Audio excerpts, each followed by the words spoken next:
Merci, Monsieur le Président Augustin Senghor, pour ce brillant exposé, cet exposé très clair, très précis, et qui affirme la vision et qui confirme plutôt la vision qu'il a pour le football africain. Vous avez chacun écouté son ambition, son ambitieux programme pour le continent, pour son football, pour ses hommes, ses acteurs. Et c'est sur ça, tout au long du temps restant avant l'élection, qu'il va devoir parcourir le continent pour en parler, le partager avec le maximum d'acteurs du football possible. Donc sans plus tarder, nous allons ouvrir la partie des échanges entre le candidat Augustin Senghor et ceux qui aimeraient, bien entendu, lui poser quelques questions. Auparavant, je voudrais juste demander si parmi les invités ou ses pairs présidents, s'il y en a un qui voudrait rajouter quelque chose. Sinon, nous allons passer sur Madame l'ambassadrice. Vous voulez ajouter un mot? Très bien. Allez-y, vous avez la parole, venez.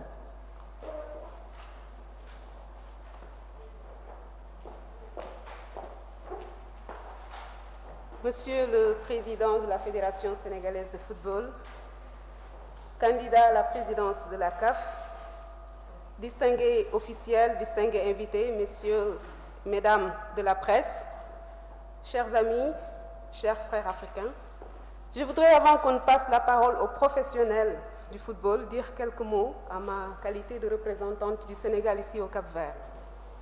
Ces quelques mots pour vous dire notre fierté, pour vous dire également notre joie et notre soutien, Monsieur le Président.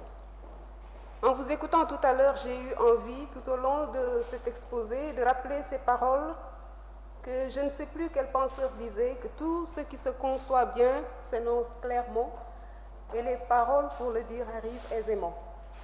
Vous avez fait une présentation de votre manifeste qui a été claire, avec une vision qui a été pour nous source de réconfort parce qu'elle porte l'idéal d'une Afrique ambitieuse et d'une Afrique ambitieuse dans ce domaine qui est celui du football, qui a vocation à unir au-delà des frontières. Et c'est aussi pour moi l'occasion de saluer cette vision-là et cette ambition au service du continent.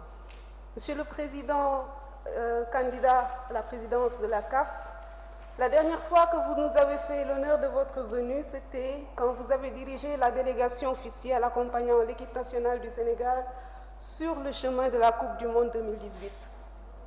Cette fois-ci, vous venez en marge de l'Assemblée générale de la zone UFOA présenter le manifeste de votre candidature à la présidence de la CAF. C'est un hasard du calendrier et je voudrais que cela soit un signe du destin aussi. Parce que la dernière fois que vous êtes venu à Praia, je pense que l'étape de Praia nous a porté chance sur le chemin de la Coupe du Monde. Donc, Monsieur le Président, je vous souhaite bonne chance en mon nom propre, bonne chance au nom du gouvernement du Sénégal. Vous savez tout le soutien et la sollicitude qui vous entourent de la part du gouvernement du Sénégal dans son ensemble. Et bonne chance aussi, j'ose le dire, parce que j'ai la qualité de représentante du Sénégal de la part du peuple sénégalais tout entier.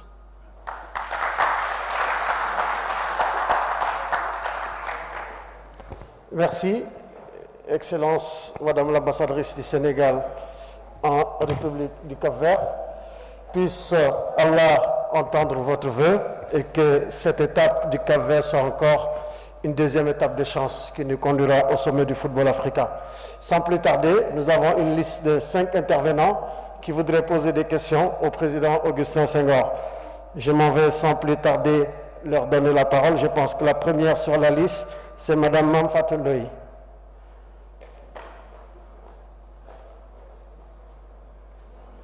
Ça vient, le micro.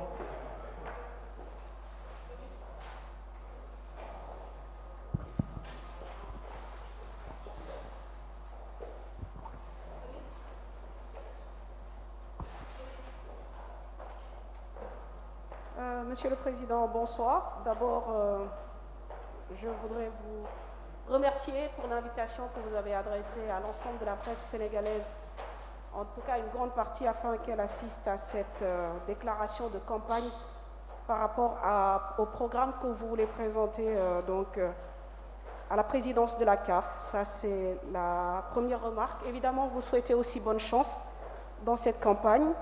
La première question portait sur la pertinence du choix de Praia pour présenter votre programme de candidat. Je pense que vous y avez largement répondu, vous et Aliou Goloko, maître de cérémonie. La deuxième question, malheureusement, va parler un peu de contingence politique, même si vous n'avez pas envie de vous répondre peut-être sur ce sujet. En coulisses, Monsieur le Président, on entend beaucoup parler du poids de la FIFA dans cette course à la présidence, avec notamment un président Gianni Infantino qui aurait des préférences. Ces préférences, on cite beaucoup de noms, mais on entend très peu le nom d'Augustin Senghor. Alors la question que j'ai envie de vous poser, c'est est-ce que votre candidature ferait peur à la FIFA? Ça, c'est ma question. Merci. Oui. Merci, Madame Mamfatundoy. On va prendre une deuxième question, comme ça vous allez répondre par de lot de 2 questions. Par contre, il est très important de préciser, chers confrères, que toutes les questions doivent s'articuler autour de ce programme qui vous a été présenté et de la candidature du président Augustin Senghor. Le prochain, c'est Adama Kandé.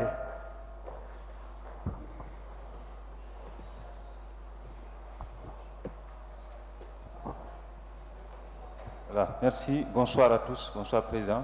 Adama Kandé de STV. D'abord, toutes nos félicitations pour cette brillante intervention. Je pense que nous sommes tous fiers et ça a été corroboré par les propos de Madame l'ambassadrice qui également doit être très fière, comme elle l'a dit. Alors, une de mes questions a été posée par Mme Fatou, mais j'en ai une deuxième, donc qui va être la seule. C'est la question de la candidature unique au niveau de l'UFOA qui fait débat. Beaucoup pensent que si on parvient au niveau de l'instance, donc l'UFOA et même au-delà de l'Afrique de l'Ouest, à trouver un consensus pour avoir un seul candidat, on augmenterait les chances du Sénégal. Aujourd'hui, est-ce que M. Augustin Senghor est optimiste pour qu'il y ait une seule candidature au niveau de l'UFOA et au-delà même de l'Afrique de l'Ouest? Merci. Je voudrais donc remercier Madame l'ambassadeur du Sénégal ici à Praia, donc pour se placer au nom du chef de l'État. Je ne reviendrai pas sur l'appui que le président Macky Sall a dès longtemps accordé à ma candidature et qui continue. Ces derniers jours, j'étais avec le ministre des Sports Matarba, le ministre de l'Urbanisme Abdoulaye Sow et non moins vice-président de la Fédération au Cameroun et d'autres sommités du monde du sport sénégalais, puisque le gouvernement est à nos côtés. Je voudrais vous remercier aussi de votre présence qui matérialise et confirme cela. Si on vous connaît, on vous a rencontré ici, comme vous l'avez dit, en marge d'un match, et on connaît votre patriotisme, votre engagement pour tous notre pays. Pour répondre aux questions, donc celles posées, après avoir remercié donc, les journalistes pour leur appréciation, je dirais simplement, par rapport à la question de Mme Fatou, est-ce que la FIFA a peur de la candidature d'Augustin Senghor? Je peux vous répondre de manière claire, nette et précise. Je dirais non, parce que ça aussi je peux le dire. Vous savez, il y a beaucoup de supputations, il y a beaucoup de commentaires, mais je pense qu'aujourd'hui, on le sait, et d'ailleurs, M. Véron Monsengo l'a dit ce matin en conférence de presse, la FIFA ne vote pas. C'est pour ça que tout à l'heure, dans mon propos, j'ai dit si nous avons des interrogations à faire, ne les adressons pas à la FIFA, adressons-les à nous-mêmes. Puisque les 54 qui votent, je n'ai pas vu le nom de la FIFA là-dessus. Donc ça, c'est la première chose. Et je dois dire, je ne sais pas si je déflore un secret, que j'ai eu l'honneur d'être reçu au Cameroun par le président Infantino. Nous avons échangé de long en large sur toutes ces questions. Et ce que j'ai retenu, et je n'ai pas de raison d'en douter, c'est que ce qui l'intéresse, c'est comment voir les meilleurs profils à l'intérieur du comité exécutif, les profils africains bien entendu, et à l'intérieur du conseil de la FIFA, pour que l'action que la FIFA est en train de mener pour le développement du football africain puisse se bonifier. Donc moi, je m'en tiens à cela. Je pense qu'aujourd'hui, il faut considérer que la FIFA intervienne au niveau de la CAF ou aux côtés de la CAF est tout à fait normal. Pour le reste, c'est nous, par rapport à notre management, par rapport à notre leadership, à pouvoir établir des relations équilibrées, mais de confiance. Je pense que c'est important. Je n'ai pas cherché de parapluie particulier, parce que l'histoire montre que si la relation n'est pas fondée sur la vérité et la poursuite de l'intérêt commun, ça ne marchera jamais. Donc aujourd'hui, c'est ça mon objectif. Même s'il y avait des doutes possibles, c'est à moi de les lever pour que la FIFA ait confiance aux candidats que je suis, sur tous les aspects, parce que je pense que, je ne doute pas un instant aussi, qu'ils sont assez outillés pour savoir qui est Augustin Senghor. Je suis là depuis 10 ans, qu'ils savent ce que je représente, quelles sont mes qualités, quels sont mes défauts. Je reconnais humblement que j'en ai aussi, parce que je suis un être humain. Mais aujourd'hui, je me revendique d'être celui avec qui la FIFA peut travailler pour mener à bien tous les projets qu'il a pour le football africain. Pour Adama, donc la question touchée à la pluralité de candidatures dans notre zone. Donc je reste dans notre zone UFOA1, donc on est 2 au poste de président.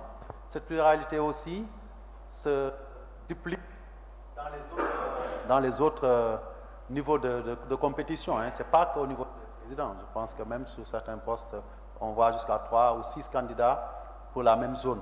Donc ça veut dire aussi, il faut aussi toujours convoquer l'histoire. Et je pense que vous, la presse, vous êtes en mesure de le faire. C'est la première fois en 50 ans qu'on a des élections aussi ouvertes. Parce que aussi ça, c'est l'histoire. Il y a un président qui a été là pendant 28 ans. Généralement, il n'y avait même pas un autre candidat face à lui. Vous le savez bien. Après, en 2017, il y a eu un seul candidat. Parce que statutairement, ce n'était pas possible qu'il y en ait plusieurs. Peut-être que s'il n'y avait pas eu cet amendement qui empêchait des gens comme moi ou d'autres dans le football de se présenter, d'autres se seraient présentés, mais ce n'était pas statutairement possible. Cette fois-ci, toutes ces barrières-là sont tombées. Et donc, naturellement, et quand on y met le fait qu'il y a eu une équipe qui a travaillé de manière transitionnelle, donc il y a eu une transition avec l'ère du président Hamad, donc, et que lui-même n'est plus candidat, on peut comprendre qu'aujourd'hui, qu'il y ait beaucoup de candidats. Est-ce qu'il faut le percevoir négativement? Ça aussi, on peut l'interpréter de plusieurs manières. Et moi, en tout cas, je préfère le voir du côté positif, un signe de vitalité et une envie des dirigeants du football africain de prendre leur destin en main. Après, dans notre zone, effectivement, on peut considérer que l'idéal, ça aussi je l'ai dit dès le début, ce serait qu'on ait une candidature fédérée autour d'une personne. Mais nous parlons. Je pense qu'aujourd'hui, même en sortant de notre zone et en allant à côté avec le président Jack Anouma, on se parle depuis le début. Avec le président Ahmed Yahya aussi, on se parle tous les jours. On n'a pas de barrière. On parle de tout, hein, même des problèmes, des papiers qui sortent dans les journaux, etc. Nous, on se parle, on s'appelle, on se discute. Quand on se voit aussi, des fois on se met en aparté, on essaie de voir ce qui est possible. Et ces discussions vont continuer. Si ça se règle en cours de chemin pendant la campagne, ce sera l'idéal. Si ça ne se règle pas, sachez que jusque dans la salle des élections, parce que très souvent, il peut y avoir un premier ou deuxième tour, la discussion doit continuer dans l'intérêt de notre zone. Et à ce niveau-là, le président de la zone, ce matin, a lancé un message fort en disant que tout ce qui doit être privilégié à tous les postes, c'est l'unité et l'intérêt de notre zone. Et donc, nous allons continuer pour pouvoir arriver à un accord dynamique qui va profiter à notre zone et que enfin la zone Ouest-A puisse diriger la CAF pour montrer ce dont elle est capable en dehors des terrains. Merci, Monsieur le Président. Les prochaines questions sont pour Monsieur Moustapha Gaye et ensuite Monsieur Chertigan Gomis. For my fellow English speakers, I want you guys to know also you can ask a question because you have the document, the presentation in English as well. So you will be able to ask a question and then we'll translate for the President or he will himself try and answer in English. Thank you. Allez-y, Moustapha Gaye. Bonsoir à tous. Par contre, now it's only one question per person. Chacun a droit à une seule question parce que nous sommes presque dans le temps. Deux, s'il vous permettez. Non, une seule question. D'accord. Merci. Donc bonsoir à tous, bonsoir Président Senghor, Mohamed Moustapha Gaye, journaliste à Dakaractu. Donc Président, lorsque vous déposiez votre candidature, d'aucuns vous ont annoncé comme le candidat surprise ou encore l'outsider.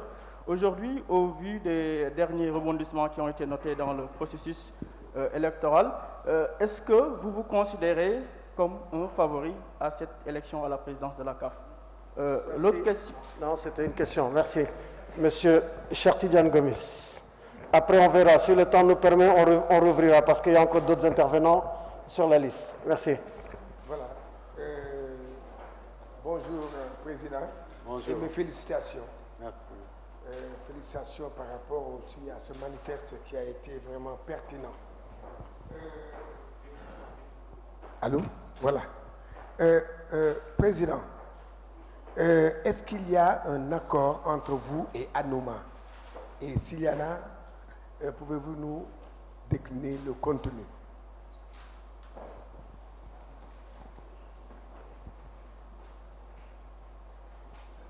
Merci beaucoup. Donc, je vais répondre.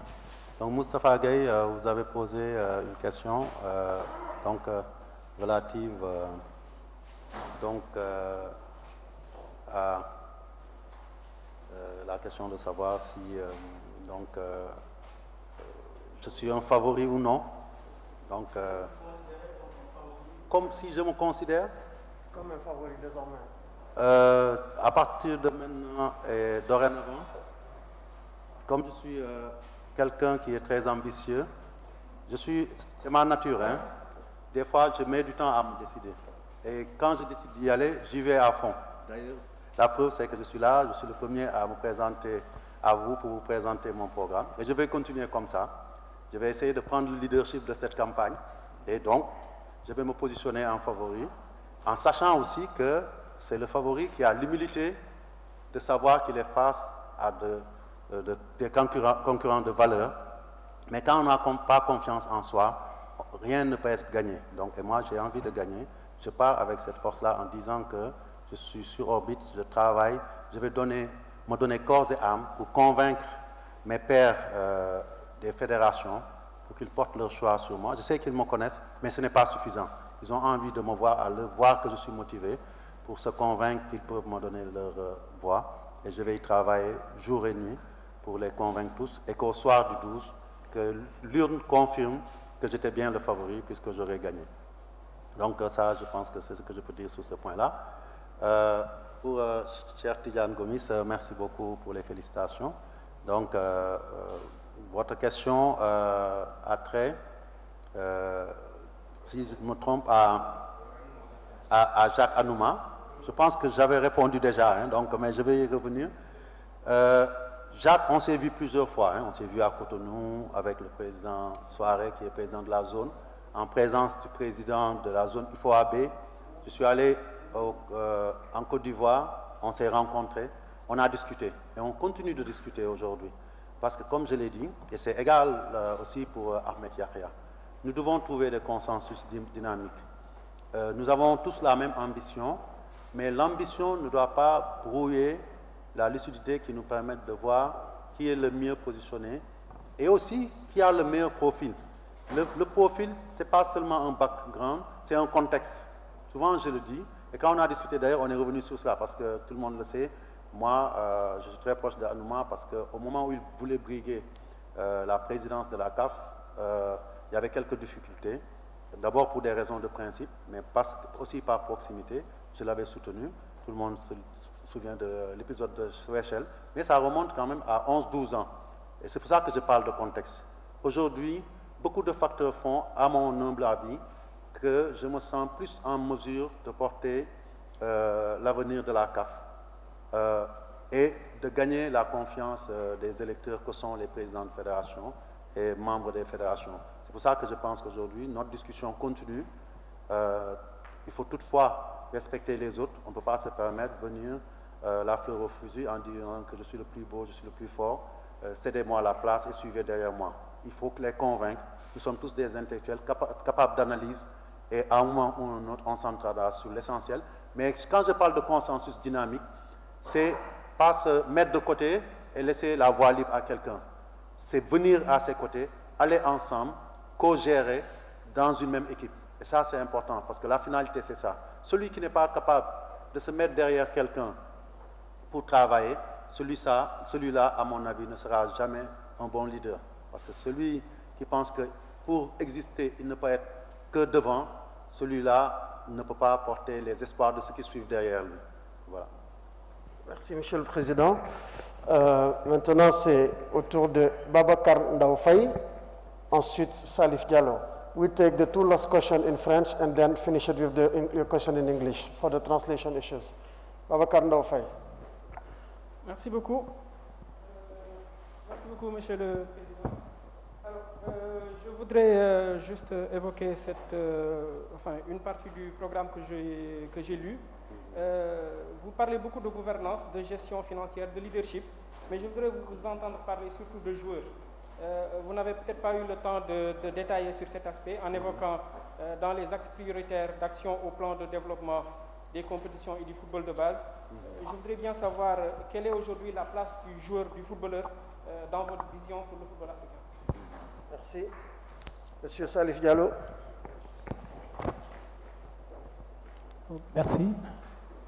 Bon, le projet a été tellement bien clair que je veux vraiment qu'on puisse résumer ça. Président, est-ce qu'on peut résumer votre programme en cette phrase du président Senghor, le président Poète, enracinement et ouverture? Est-ce qu'on peut résumer ça en ces deux mots-là? Merci.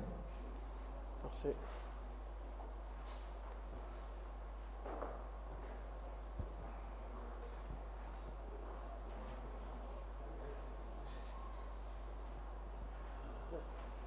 Monsieur le Président, pour répondre, c'est à vous de répondre. Je pensais qu'il y avait une autre question. Merci Babacar Ndaw. Donc, la place du joueur, c'est vrai que comme les coachs de ce match-là m'avaient astreint à ne pas dépasser les 90 minutes et que j'estimais que vous aviez les documents.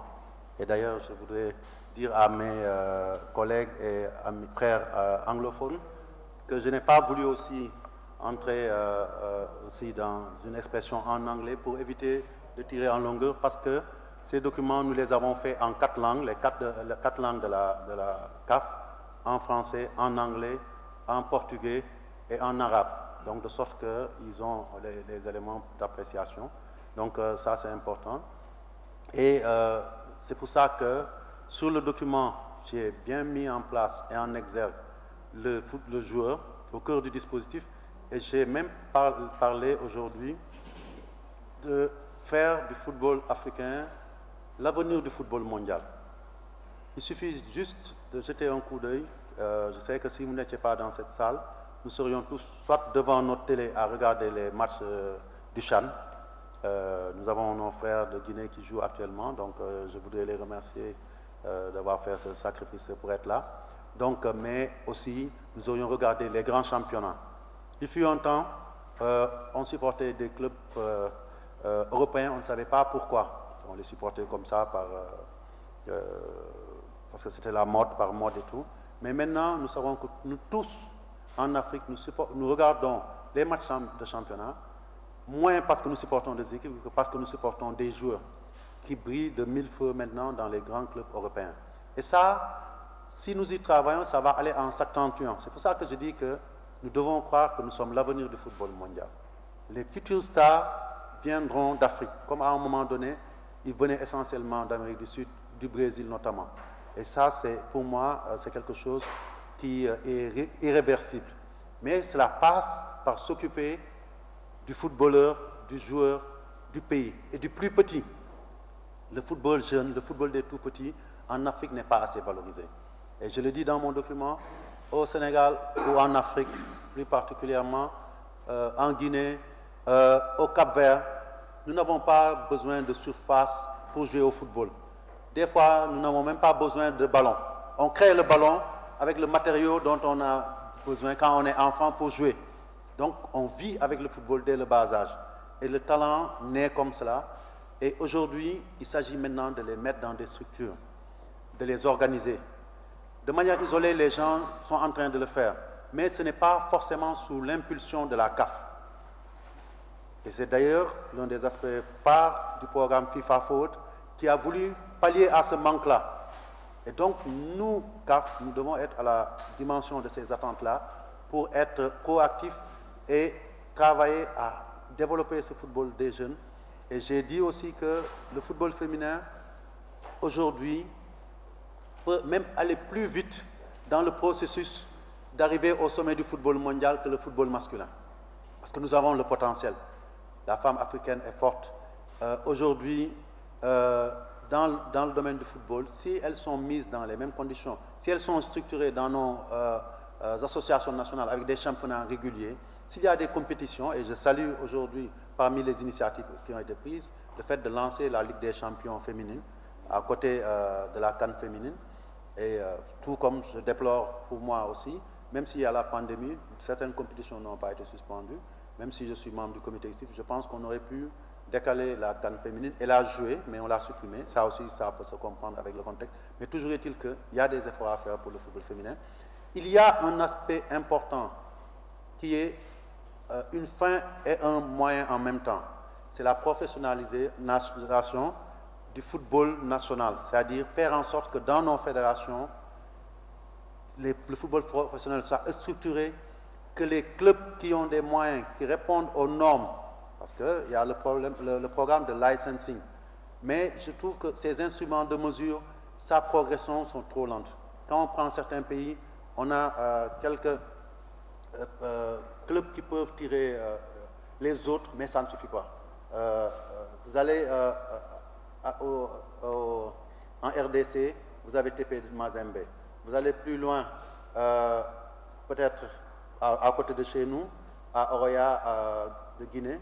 Donc, vous avez Oroya et les autres. Il faudrait que dans chaque pays, on ait des clubs structurés forts qui soient capables d'aller rivaliser en Afrique. Comme je l'ai dit tout à l'heure dans mon propos et j'en avais parlé, c'est comme cela que le capital joueur va se développer. Plus de compétition, jouer davantage à l'intérieur de leur pays, se stabiliser. Parce qu'aujourd'hui, la faiblesse de nos championnats et de leurs moyens font qu'un joueur, avant même d'avoir atteint la maturité, il est déjà parti en Europe. Et il ne reparaîtra plus. Alors que s'il prenait le temps de se construire localement, d'abord dans nos championnats locaux, ensuite dans nos compétitions interclubs africaines, je suis sûr qu'on n'aurait même pas besoin aujourd'hui d'attendre que des joueurs aillent en Europe pour être des stars mondiales. Ici même en Afrique, on verrait des jeunes exploser ici et aller directement dans des grands clubs européens. Et moi, ça, c'est mon rêve. À côté d'une Coupe du Monde 2026 avec des équipes nationales africaines triomphantes, je voudrais voir dans quelques temps, d'ici 2 ans ou 3 ans, des joueurs dans nos clubs qui quittent ici, pas pour signer dans des clubs intermédiaires en Europe. Tout le monde sait, nous sommes tous des dirigeants de clubs, que très souvent on est obligé de placer nos joueurs dans des clubs intermédiaires pour qu'ils puissent briller, pour aller dans d'autres clubs pour qu'on attende des retombées. Faisons en sorte qu'ils brillent ici, qu'ils explosent ici, qu'on les transfère directement, comme les Brésiliens en font. Aujourd'hui, notre problème, c'est quoi? Un joueur brésilien de qualité moyenne, il ne part pas à moins de 2 millions de dollars pour signer dans des clubs africains. Un diamant brut en Afrique, il part à 100 000 euros maximum. Vous pensez que c'est acceptable? Et c'est à nous de régler cela. Nous sommes le continent émetteur, travaillons à ce que notre produit soit valorisé, parce qu'aujourd'hui, je ne suis pas sûr que l'Amérique du Sud, l'Asie, ait plus de joueurs de qualité que nous, et plus de joueurs à potentiel. Donc ça, je pense que c'était important de le dire. Salif m'a posé une question, en faisant référence à mon oncle Léopold Senghor, enracinement et ouverture. Tout à l'heure, quand je parlais de mes atouts, je disais que je suis un panafricaniste ouvert sur le monde. Ça veut tout dire et ça rejoint un peu ce que vous dites.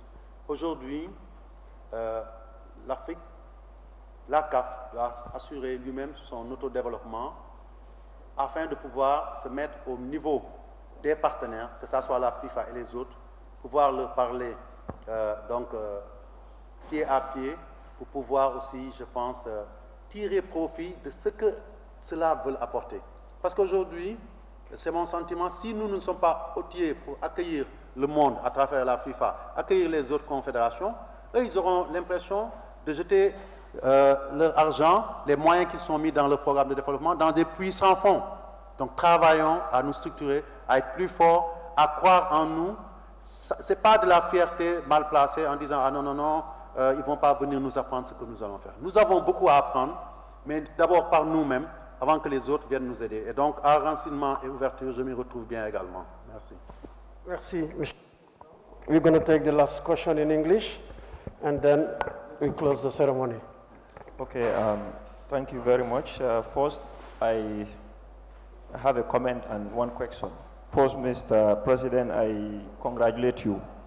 Though I could not understand French, but I took time to read the whole document. Mashallah. Before I forget, let me also greet everyone, but to greet my neighbors, Nangendef, who are Senegal. It's always good to say that, within our midst. I read it in detail. My understanding is that you have not left any department or any area of football in this. It almost touches all the important areas of CAF, as can say football development. But two areas that really interest me is the governance as well as commercial. The question will be on the governance side. On the commercial, you did talk about transforming CAF into a money-making machine through advertisement, sponsorship, and so forth and so on. And my understanding is that money will go back to the MAs to develop their programs. However, the infrastructure programs, for example, what we are benefiting from FIFA in terms of stadiums, technical training centers and stuff, I have not seen that they are probably, maybe it is hidden somewhere in another document, but I think that would also be very quite important to dwell on that as well. How, those, if we maximize the money that we are getting out of commercialization, and to be, one important thing also to be independent of outside donors, because that will really help the Confederation in a way in shaping its decisions. If you are entirely relying on, if you are not economically independent, then it kind of basically confine you, kind of limit your opportunities. With regards to reforms, for me, where the actual question is, this is just a comment and an addition, is when do you intend, because there is no timeline to it, though you state you're going to make reform both in the governance, but also in the administration. Do you have a timeline to how you're going to do this? I'm sure it will also include reforming the rules, both the CAF status, or the regulations, the competitions regulations. Well, my question is there a timeline? When do you want to do this? As soon as, if you win, I wish you to win. You. If you win, is going to do it in the first month, or the next 3 months, or the next 1 year? Thank you. The question is understood. Thank you. Yeah. So, Lamin, thank you for having, I saw that you look at deeply at the document, and as you said, today it was not about to go to a roadmap. It was just to express, do the announcement of my vision of what I have to do to develop CAF in the next years. And I talk shortly because you saw that when you have to talk to, in this situation, actual situation, to talk about what you have to do, you can write a book for CAF. But I had to be very, very, very short. I tried it. You saw also when I was talking, it took many times. So in this document, I could not put all the aspects of my policy and the policy of the team who will work with me inside the next team. That's why I just focused in some key points in order to do the announcement, but my staffs will work in all these aspects, going further in some of the issues you talk about, like infrastructure, our real place alongside FIFA, alongside the other partners, and I talk about it in this document. Our autonomy, our independence, financially speaking, is very, very of utmost importance if you want to have benefit of the contribution of the others. We have to be strong and welcome others to help us in some aspect we are not very good. You know, and also, when you have finance enough, you can decide on what orientation you can go regarding the project you have. But what can arrive, it is that if you don't have nor the finance, nor the competence, finally you have to accept all what is bring from outside. You don't have choice. So I agree with you that we have to work. That's why I say the problem is not the others. We have to begin to solve our own problems inside CAF, inside our FAs, and after FIFA and the others will be very happy to come and help us. It is my vision, and it is the first step. This presentation, I hope to do it in other venues in Africa, because I talk with my country in Senegal, I talk with WAFU Zone A, I have to go to talk with Africa and other zonal unions, and in this occasion, I will go further in some aspect I didn't talk about here. And I think also, as I said before, the time is so limited that we cannot go in all these aspects. But be sure that with you also, we need everybody. We need also the contribution in thinking, in also action of all the continent, all the human resources we have, because they are here. And my concern for a long time, every time I am in the meeting of EXCO in General Assembly, I see people with very, very good competence who are very skillful, but they are out of the system. We have to bring all of them inside the bodies of CAF to work for the CAF of future I predicted before. Thank you. Thank you. Thank you very much, Mr. President. And the vision has been made clear in English. It seems like we're going to have a president, the CAF president that speaks fluently English and French. No, now I'm sorry, we passed the time, we finished the time we were having for this event, but the candidate is still here. You can have a one-to-one chat with him and exchange on his vision. Nous arrivons à la fin de cet événement. Nous avons épuisé les 90 minutes qui avaient été octroyées pour cela. Le candidat a joué 15 minutes de temps additionnel, quasiment une mi-temps de prolongation, et maintenant nous sommes vraiment arrivés à la fin. La Fédération sénégalaise de football et les membres de son comité exécutif, son président ici présent, voudraient remercier tout le monde, tous ceux qui ont répondu à leur invitation. Mais les remerciements particuliers aux autorités de la Guinée-Bissau, autant pour moi du Cap-Vert, qui sont ici présents, qui nous ont accueillis, notamment son président Mario Semedo, la présidente de son comité olympique également, qui nous a fait l'honneur d'être là. Mais les remerciements vont également à tous les pères présidents de la zone A qui ont répondu à notre invitation, particulièrement, mention spéciale bien entendu, au président de cette zone, M. Antonio Soare, comme l'a si bien dit le président Senghor. Son équipe, son pays est en train de jouer actuellement, mais il a quand même tenu à être là tout au long de la cérémonie. C'est une grande marque de considération et de confiance. Sur ce, avec votre autorisation, Monsieur le Président, nous tenons à vous remercier chacun en vous disant que nous avons un cocktail tout de suite à la sortie de la salle, où on pourrait continuer les discussions avec le candidat si vous le souhaitez. Merci beaucoup.